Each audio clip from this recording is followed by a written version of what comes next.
Are we good? We're in. We're good. We're in. Let's do this thing.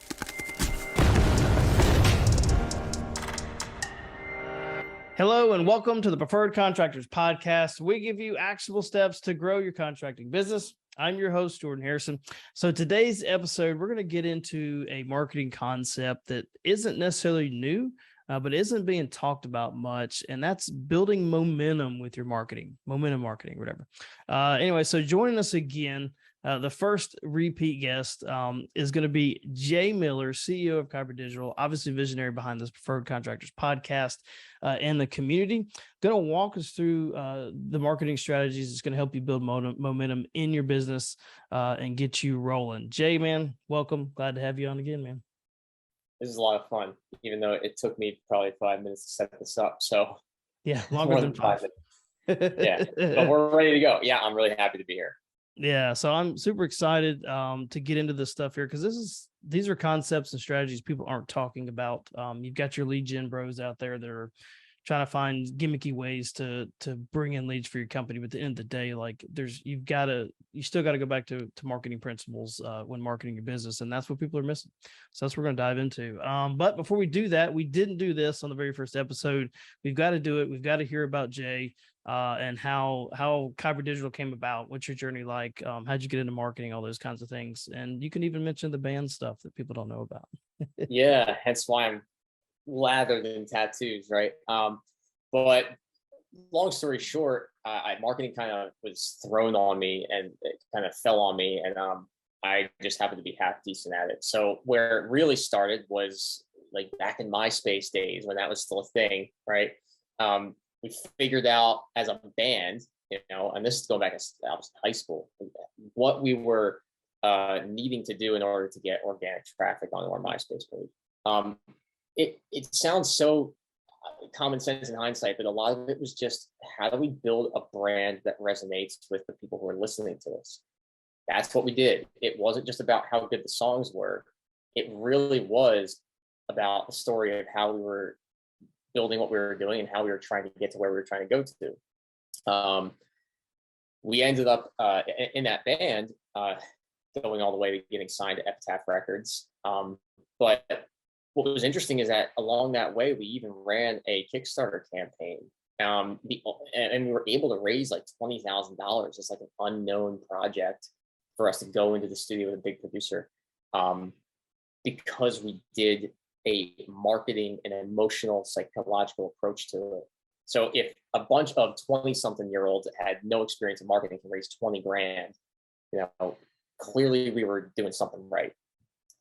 So I started to take what I was doing with the band and what was working, organic approaches, guerrilla tactics, anything that was really free, and we put the time in because we didn't have money, we were broke. But we did what we could to generate interest, and it worked. Eventually, I went and I worked for a screen printing company. That screen printing company needed all kinds of stuff. They needed Google ads, Facebook ads, website design, graphic design, and the employer just kind of threw me into the wind. He was like, you know what? Like, just, you're the guy that understands how to do half of this. Just go learn it. So all of a sudden, I was building websites. All of a sudden, I was running Google and Facebook ads and spending hours and hours and hours like learning what SEO was, how to build that, how to do that.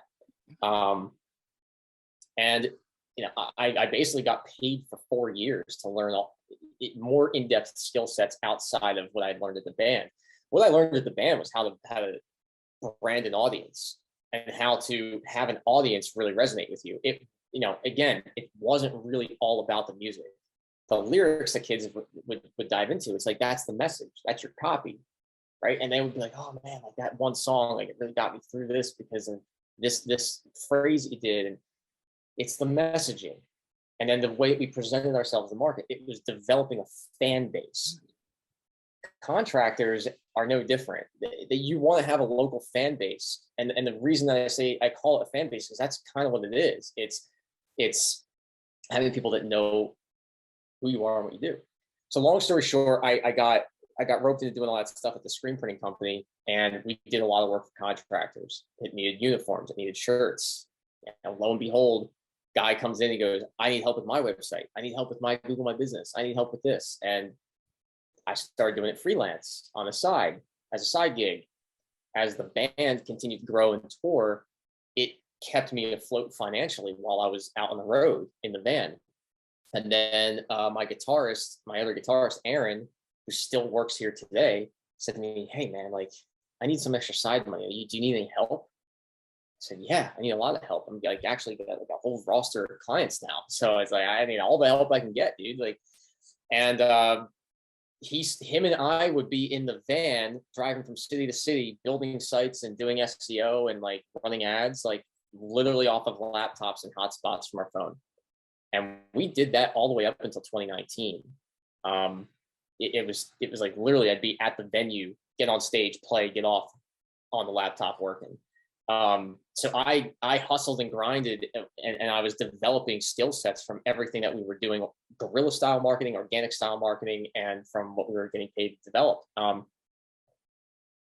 Kyber was just a means to an end. It was just a way for us to make money on the road. So I don't want to, stay on it too long, but that's how I fell into what I was doing. And I was just good at it because I needed to be. If I wasn't going to be able to do what I loved. I wasn't going to be able to survive. I had to get good. I had to know what I was doing. And I just put my head down and figured it out, So, and I invested in myself. I spent a lot of money on courses, a lot of money on a lot of time and money learning from people like Brian Dean over, Backlinko and Neil Patel and it evolved from there. So here we are. Like that's how it started. And Aaron, who was in the band with me, still works here today. So yeah, and that's I think it's important that people understand that part of where you come from too, because how many the guys that I see successful in the industry that I talk to on the marketing side are the ones that were grassroots like you. They're like, man, I had to dig in deep and figure it out. And yes, we all paid the money for the courses, and some were good, some were crap. I know I spent at least 40 plus grand on stuff to understand the marketing side. And of course, I think working with you guys at Kyber, obviously I probably learned more in the past 6-7 months, and I think I've learned in 3 years. I appreciate that. Yeah, so that's it's mind blowing, but everything comes back to the market, just basic marketing principles. Like, how do you build an audience? How do you build a brand? How do you you're looking for long-term growth, and the people with the quick cash and looking to buy leads and stuff like that are the ones that are going to fail quickly. And starting any business is hard, that. Like, you're going to struggle, you're going to put hours in, but if you don't focus on the long term, I think we all know it's cliche, but you're going to fail quickly. So, right. Yep. So anyways, let's get into, I was going to relate what you had to my story, but I don't want to now because you laughed, you talk about raising money, building a brand. I was like, well, it clicked in my head that I did the same thing on social media for the band program I was in. I remember that. Yeah. Yeah, we talked about it. I was like, I built a brand on social media and we raised probably like $40,000 for instruments. People knew what we were doing. And it's like a small country school, not a lot of kids in the band. And because we just showed people what we were doing and like, hey, invited people over, I think we did one concert and raised like $5,000 on a concert. Like, it was crazy. It was crazy nuts. So anyways, let's get into the fun, nerdy stuff, as Joe Hughes called it, the sexy stuff in marketing. So let's talk about momentum-based marketing for a moment. So before we dive in deep and actual steps you can do, kind of give us an overview, a little Cliff Notes version of, so people can put a picture in their heads of what momentum marketing is all about. So the term momentum-based marketing is kind of ployed off of the idea of building momentum with marketing, but it's an entire strategy around business growth. It doesn't come down to just one tactic. And the reason that no one really talks about it is because no one really understands how to do it well. There's very few companies and very few people I've seen that actually understand this concept. And I think marketing is viewed almost backwards. It's viewed as, all right, you got to climb to the top of this mountain, and you got to step by step, and it's a struggle. But by the time you get up there, you're feeling great and you've achieved that pinnacle. And I always looked at it like, man, why does it have to be so hard? Why can't you expedite that that ascent. And I started to look at it, well, instead of it being such a difficult climb and journey up, why not have it be leverage the momentum of what you're already doing, accelerate as opposed to, step by step. And acceleration is not something that's, unique or common to this idea either, but it's the idea of like, are you actually implementing strategies and executing them that achieve acceleration with your business growth, not and through marketing, but relative to business growth. So what momentum-based marketing really does well is it takes what's working on a bare bones, bare minimum budget. You find what's generating small KPIs. You have the larger goal in mind, but you're leveraging what's worked to immediately impact the next stage that you've already planned. And it's not a step by step because you're leveraging this still and the content of what's actually happened there, the results of what's happened there, and you're allowing that to get to this next step faster. And then when you get to this next step faster, you're now allowing the combination of those two things combined, joined together to then get you to the next step faster. So it's the vision of what you're trying to get to and measuring the KPIs and getting there, but it's also, are you using what you did well and what worked? Are you actually leveraging that to move forward faster? And the only way you can do that is by putting out front client facing content into the hemisphere that says, this is what we've achieved by doing what we've done. And that leads to the momentum of you building that momentum in the market. You have to put that effort out there in order for you to achieve that momentum. Yeah, and it's funny you say content. I everywhere I look now online, it's going back to, it's not necessarily what's the best Google ad strategy, what's the best Facebook ad strategy, YouTube, whatever. It's content based. Like everybody's like, hey, if I'm not producing enough good content, especially video, especially with TikTok just blowing things up and Reels getting the most views right now, like if you're not putting out video content, you're going to fall quickly behind. Like that's got to be, you have to figure out how to implement and put that in your strategies within your business, make it a day-to-day thing where it's like, hey, if I'm going out to a job site to do maintenance or to do a repair, do a roof replacement, a new HVAC unit, like part of that process is not only should you be documenting your work anyway, just for purposes of documenting, for testimonials or just to show that you did the work, right? Yeah. But documenting for content side to show people how you provide a great customer service, all that stuff is what I think people are missing. So including that into it goes back to including content, video especially, and taking the time to learn it. And that's just part of your process, like anything else. It really, man, at the end of the day, it's two major things. You're using education-based content, and education-based content is not always, hey, this is how we do what we do. A lot of times it might be, this is what we did that failed. This is what we did that didn't work. This is what we did that led us to this next stage. We learned something here, and that's why we're doing what we're doing over here. But you're still educating. And by you educating, you don't have to give away all your trade secrets. You don't have to give them the exact process, but you're telling them, I have the experience. I'm positioned as the expert. I've done this before. I've seen this a million times. So it's the education-based content that you're leveraging from the results that you've done at the beginning stages. I now am using that to move that needle forward. And then when you're pairing what you've now done from that together with what you've done before, now you can take the combination of those two things and how they worked together and talk to each other to build even more momentum. And you're putting a portion of that revenue back into your business. So that is really what it is in a nutshell. And then you're creating omnipresence from it. It's like, if we can't be on this platform yet because it's too expensive, how do we get there? What tactics are we going to use to get there? What strategy are we going to implement once we get there? How are we going to leverage what we did before in order to make that more successful? So momentum-based marketing in a nutshell is not implementing a single tactic like Facebook ads. Momentum-based marketing is not just building upon one tactic. It really is looking at your business as a whole, how your entire business is being marketed to the world, and figuring out, how do I leverage what I've already done to build up on it and move that needle forward faster. So let's go into the actual side of it now. So we kind of got an overview of kind of figuring out what works. Like, obviously content is where you need to start, especially on the social media side. Well, I say obviously. I'm going to throw it back on you for a moment. You're the expert, right? I am not. But let's say in terms of actual steps, things you're going to get started. What are some things to get started to figure out what is working well organically, so you can produce that momentum? Like, where should contractors start? Well, first and foremost, every business needs to be data led.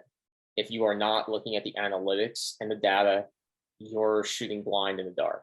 And it's not about, oh, well, I tried email marketing and I didn't get any conversions from it after 90 days, meaning phone calls or new leads. So I'm just going to turn that off.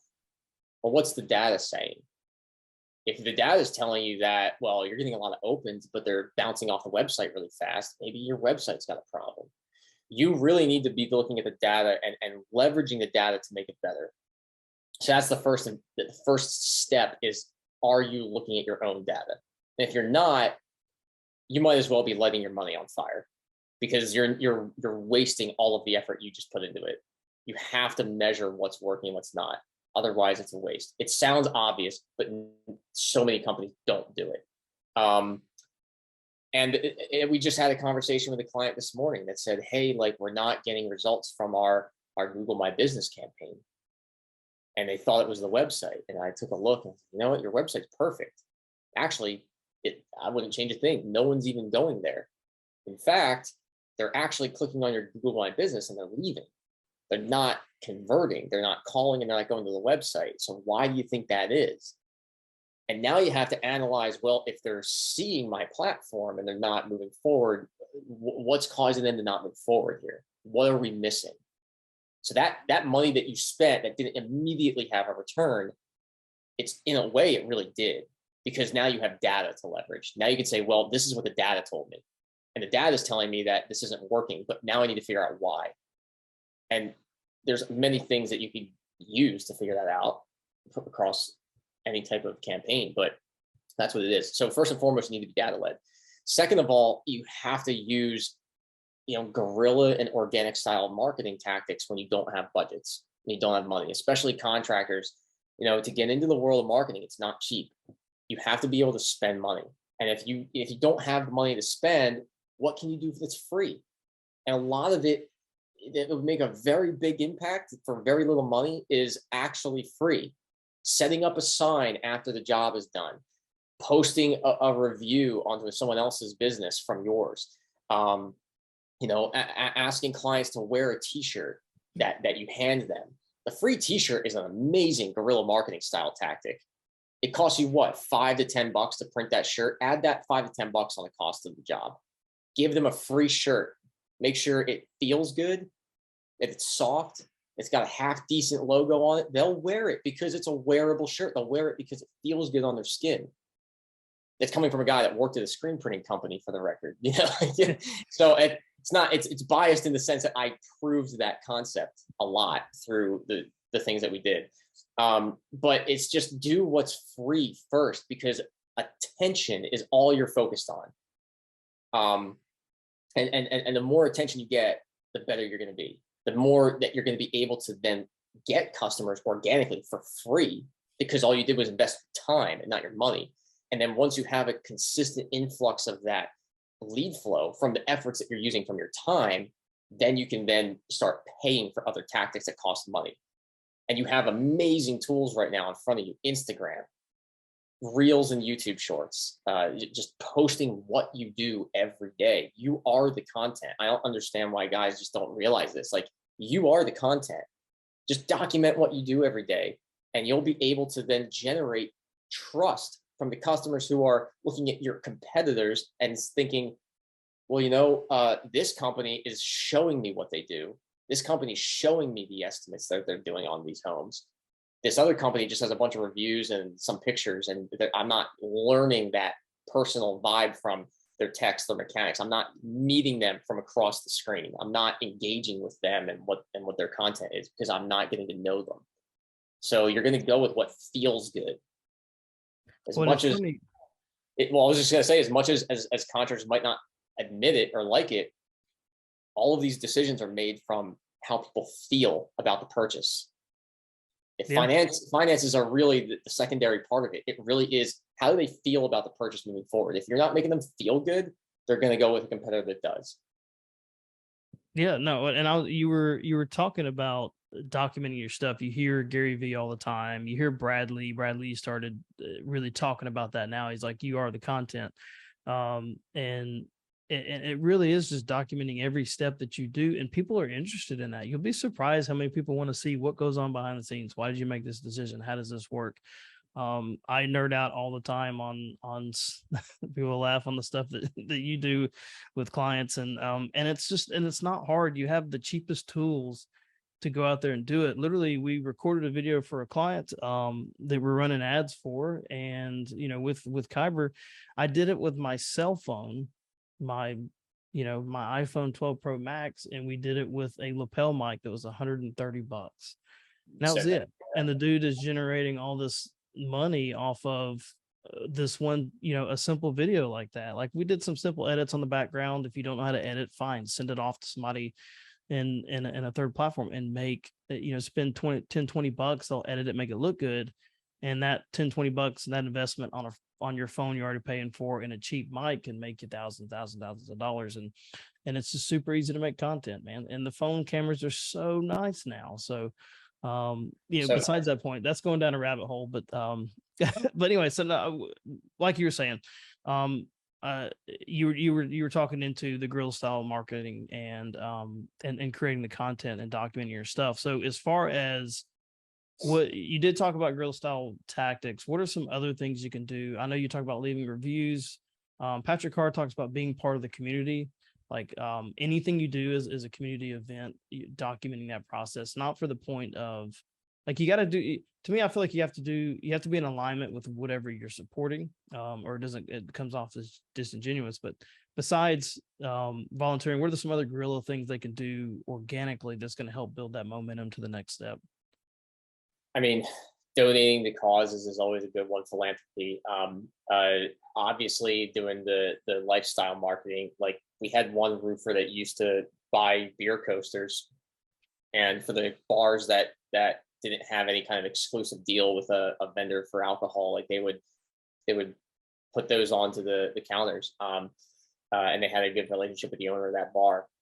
It can really just be anything that puts your brand name in front of other people, where you would be in front of your ideal customer. Obviously, sponsoring a local sports team. When I grew up, like, I used to have Mr. So-and-so's lawn care on the back of my baseball jersey. I got it even at that age. I said, okay, they're advertising for themselves. At the age of like 10, I understood what that was doing. So it's not rocket science. It's just like, how can I get in front of people more for free? What can I do? I mean, you see like music labels do sidewalk art with chalk. They'll have like college reps go and spray paint a new artist release onto sidewalks all over universities in a city. It's free. It washes off.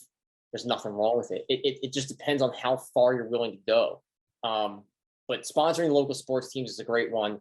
Sponsoring a local business and getting your stuff into that local business that has a lot of foot traffic. Maybe it's a barbershop, hair salon. It really just depends on what businesses in your area have the most foot traffic for the people that are directly in line with who you're trying to sell to. Yeah, totally get it. So let's get into let's talk about leads for just a moment, and why do you think it's a big mistake, and why do people make this mistake of just focusing on leads, like even when they're starting their business out, although we know you got to have them? We get a lot of clients that say, we need more leads. And for us, we understand that leads directly lead to revenue, but that's not what the business owner really wants. What does the business owner actually want? They want to have this business run on autopilot and have it be self-sustaining. They want it to, they want their business to pay for itself, to generate its own leads, to generate business for them. They want to own the business and not be in the weeds of it. And the guys that do want to be in the weeds are the outliers. Most business owners don't want to be in the weeds. They want to just own the business, have it run, and They are now an entrepreneur. So the leads lead to that. But the problem is that's one thing that makes your business successful. And it comes down to like, do you have the right ops in place? Do you have the right follow-up sequences in place? Do you have review generation in place? Do you have content proving that you can do what you do? Are you doing offers that resonate with your audience? Are you doing specials that resonate with your audience? It just comes down to so many different things you could be doing to drive traffic to your business, but they focus on one thing, which is, oh, I need leads and I need them now, and I need to pay for 30 phone calls. And if you can't get me 30 phone calls, then I don't want to work with you. They're so short-sighted, and it's such a mistake, because the companies that focus on the long term are the ones that make millions, and they're the ones that are recession-proof. They're the ones that get through their recessions because their customers don't leave and their employees don't leave, and they're able to financially ride the wave of the mayhem of an economic downturn. And that's been proven. Like, we don't have to go into why, but the whole idea is, if you're focused only on the short term, I just want a lot of phone calls, I'm going to half-ass my CRM systems, you're going to fall apart and you're going to fail as a business. You're just not going to make it long term. You have to have the long-term goals in place. And if your marketing is not long-term focused, you're going to fail. I look at it, I think it was Kobe Bryant, the basketball player, that said in one of his most recent TikToks, he's like, if you train from 10 to 12, you take a break, you train again from 4 to 6, and you go to bed. Well, you got 4 hours of training in every day. But imagine if you get up and you train from 4 to 6, and then from 10 to 12, and then from 4 to 6 again, and then from 6 to 9 or 7 to 9. It's like, no matter how much someone might spend in the short run in a really fast sprint of training. I did 3 months straight of training. Great. He said, nobody will ever catch up to me because I've got so much more time invested in what I do that made me the pro. Marketing is no different. You need to build upon what you've done, and you got to put the time and the data and the money into it. But really, it's the time. Marketing takes time. Gary Vee is the last big proponent of that, where it's like, he said, I was never in this for the short game. I always had the long game in my focus. And look at the results that have been created from him thinking that way, thinking long term. The short term is, yeah, I need to have lead generation, sure. But if you don't prepare the rest of your business for what needs to happen long term in order to achieve your ultimate outcome, which is to have this thing be self-sustaining and running on autopilot, you're never going to get off that hamster wheel. And the moment that your lead generation source turns off, your business is screwed. So it's simple business, tactics. Yeah. It's just that so many people just don't think long term. They're very short-sighted. It's funny you were talking about the follow-up stuff. Recently, my garage door spring popped. It's a 30-year-old garage door. It's a massive spring, two-thing garage. So I did the normal thing, hopped on Google, let me check out and see who's here, where, whatever. And I found a company. The front end was good. They had a super nice lady. They booked me an appointment that day because I couldn't lift the garage door because the spring was broken, so you can't even lift it. So anyways, good process there. The guys were super nice. Their appointment canceled. They called and said, is it okay if we come out early? If not, it's fine. We can come on time. Whatever. They came out super nice. They explained the entire process to me. Everything was great. And then they're like, hey, do you mind leaving us a review? Absolutely. Just send me the link, whatever. I have not left them a review yet. You know why? Because I can't find the link, because they have multiple locations. I can't find the right link to get to the right place to make sure I leave the right review. And they missed that key step. So they have such great service, but they only had like 19 reviews. I was like, y'all should have 100+ reviews because you do great work, but they don't automate the back end to say, here's a review. And I think that company could do, I almost called them. It's like, hey, you should call them. I probably will. Well, I'll probably call them like, hey, I want to leave a review, but I need a link, and y'all should. Here's why you should call them. Here's why you should call them as a social media guy, as a marketer, as a homeowner, right?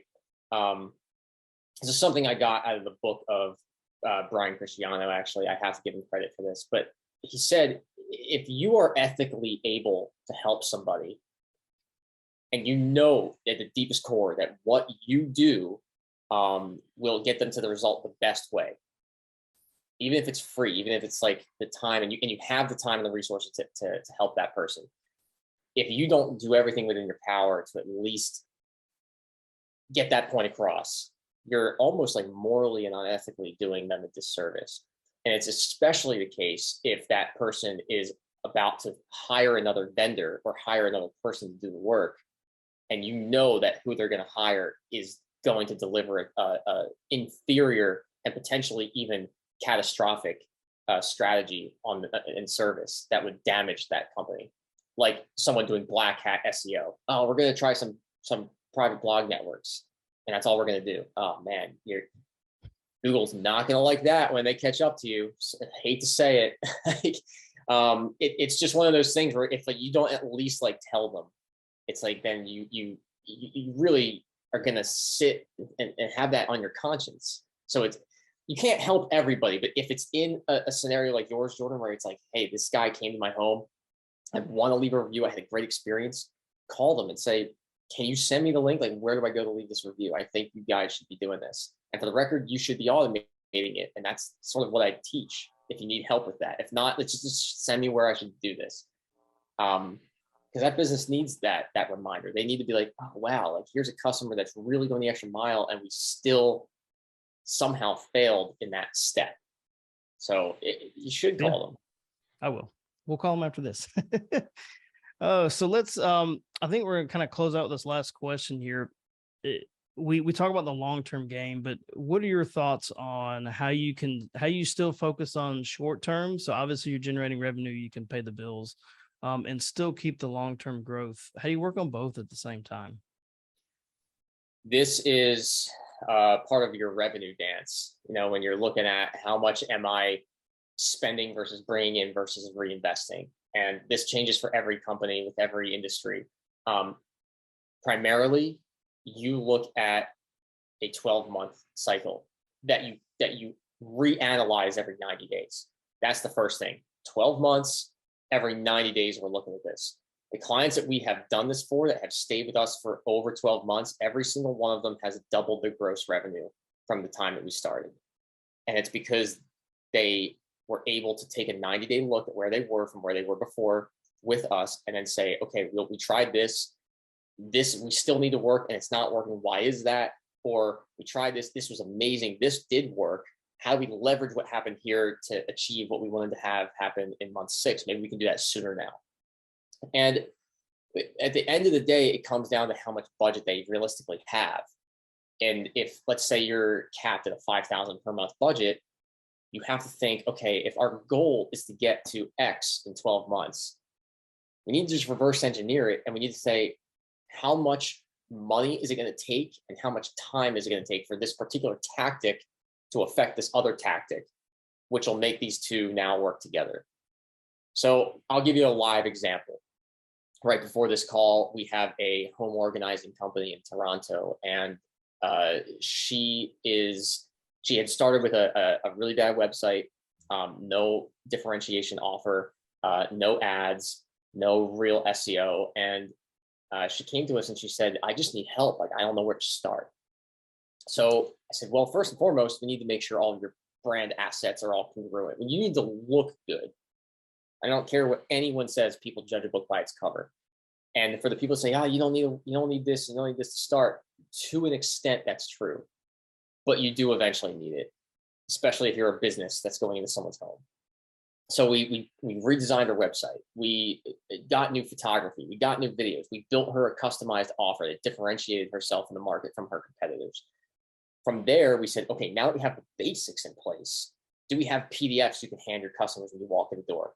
Oh, you don't? Okay, let's design those. Let's design some lead magnets. Let's design some pamphlets that you can leave them, so that when you leave the home, they still have your information on hand with them that they can refer back to. They physically have it. I think people forget how important physical touch can be when it comes to that type of sense. And so at the end of the day, we started to just run, first we did what we knew was going to get the most impact the fastest, which was Instagram and Facebook ads. So we did that first. And then we did a little bit of GMB organic because she had the volume. It made sense to do the volume. So we did GMB organic, we did Facebook ads. From there, she said, okay, we're starting to get traction. Now what? So now that you have a little bit of more money to reinvest, we should really make that GMB boost a little bit faster. So let's put some advertising budget there. So now the Google My Business is really working overtime as we're generating leads from the Facebook side. From the Facebook side and GMB working together, then we were able to get lift as far as leads coming in. Once the leads were coming in, both from organic and cold and retargeting, then she said, okay, now I was able to actually hire an extra worker. I can step back a little bit. I don't have to be in there full 40 hours a week. I can now dedicate an extra 10. What else should I do? And that's where we implement content strategy. She was already doing content, but now we can implement a paid content strategy. So now we're going to leverage the work we did with all the leads that she's gotten. She now has all this content she's sitting on, photos, videos, testimonials. Now we can leverage that and move it through the pipeline. Now we can put those things on the Google My Business. Now we can put them on TikTok and Instagram and use what we've now built on Facebook ads. And now we're leveraging what we just achieved to build momentum. Now she's literally like getting more attention and leads than she's ever seen before, because we're leveraging her differentiation factors and her content itself to make the campaign lift faster, organically and through paid. We're reinvesting not just money, we're reinvesting her content, her customers, her reviews. And again, with a differentiation strategy, she has a unique mechanism that makes her different. And we're really harping on that type of messaging, which comes back to all the full circle of how we're creating a fan base for her based on what she's doing that's different, how she's making her customers feel versus the other companies out there that are just like, yeah, we'll come in, we'll clean your home, and we'll leave. She's not saying that. She's not doing that. Her approach is polar opposite of that. So it's just a combination of everything and how it all talks to itself that allows companies like hers that started with no budget, like very, very little budget, to be able to now get lift in that business in every sense of the word and start to leverage what she's actually achieved to get even more lift faster. And that's momentum-based marketing. Like as a quick example of one that we did for a very small business that's live right now on our roster. So if you really want to focus on short and long-term growth, you need to have that long-term goal in it where you say, I know I need to get on content marketing. I just don't have time to do that. I can't commit the time. Like, what do I have the ability to do now? And you have that goal in mind and you're like, what do I need to have in place in order to make that happen? And then you start to build. And once you have the assets in place, you use them to create momentum. The more momentum you get, the more attention you get, the more you're leveraging all of the different types of marketing, network marketing, content marketing, referral marketing. That's how you start to really build momentum. People just all of a sudden go, yeah, I didn't know who she was a year ago, but now she's everywhere. That's not by mistake. Yeah. And that's, you know, it's funny you say that's all the stuff that obviously we're putting in the preferred contractors community is like all of these strategies. And I think for most people, it's just who's willing to put in the time to figure it out. Right. That example just proves that it still goes back to marketing principles. It still goes back to how you separate yourself from the market. And people just don't put enough time into that part, because then, like other people talk about, Joe Hughes, the Patrick Carrs, you know, you create content around that factor that makes you different. And that's how you blow up. That's how you get the fan base. Right. Yeah. Exactly. Well, look, this was, I think we're close to the 30-minute mark. This was obviously a fantastic episode. I think people needed to hear this because I think businesses need to hear it because they need to understand that there's no quick way to the top. There's no like, I just need volumes of leads. Because if you can't close a specific amount of leads, or you're getting people that don't have no clue your business is, you're working way too hard. And understanding that, you know, when you do marketing, there's not one way that works. It's figuring out what different ways work and how they work together. So really it's all about strategy, which obviously you guys do really well at Kyber. And so which leads me to the next part of, if you want to work with Jay and his team at Kyber Digital, and you need help with just, even if it's just like, hey, I don't know how to put all these pieces together, and you need that conversation, how do we get in touch with you? There's contact forms right on Kyber Digital's website. They can also email support@kyberdigital.com. That goes to our sales and support staff. But really, I mean, if they want to talk to us directly, they can go right through the forms on the website. But the other side of it is, Jordan, you're kind of like, you're one that's a lot more attainable time-wise than I am. If anything, they should talk to you if they're contractors. If they're not contractors, then maybe, yeah, send them my way. If they're contractors, they really should come to Jordan, because Jordan's you've become an expert in this area. So I think that's it. My only thing I wanted to leave with this was, it's just about having them trust you. If they don't trust you, if they don't feel good, they're not going to purchase. And if they're confused, they're not going to purchase. But really, at the end of the day, it's trust. And the salesman can only do so much. Salesmen have to work off of the back of the marketing to make that sale easier. So it's like what Todd Brown says, what 80% of it's, or maybe it's Dan Kennedy, I don't know. It says 80%. Dan Kennedy, Agora Financial, and Todd Brown, some of the largest marketers in the world, they say that it's 75% marketing, 25% selling. Yeah. Exactly. Well, awesome. Yeah. And if you guys need, obviously, if you need all these strategies that we're talking about here, we give away pretty much absolutely free in our preferred contractors group. So if you're not in there, we're leveraging everything that's working well with Kyber, is getting leveraged and put into that group. So it's not just, obviously, it's not just like, hey, Jordan's up here speaking. These things are proven, and that's why we put it in there. And that's why we invite you guys to learn this stuff for free, because we want you to succeed. We want you to do well. So if you haven't hopped in our preferred contractors community group, obviously hop in there. It's on, I think if you just search preferred contractors, you'll find it. We've got everything from marketing strategies, and it's not just like Google and Facebook ads. We're talking about guerrilla marketing. We're talking about how to build an offer, how to take somebody through a client journey, how to build out content. All that stuff is in there in the guides. It's given to you guys for free. All you have to do is implement it. All right. And that's how you get started. And of course, if you need help with anything, obviously reach out to me on there, and we can get you connected with the right people for sure. Jay, man, thanks again for your time today. I really appreciate it. Thank you guys again for listening to Preferred Contractors Podcast. Until next time.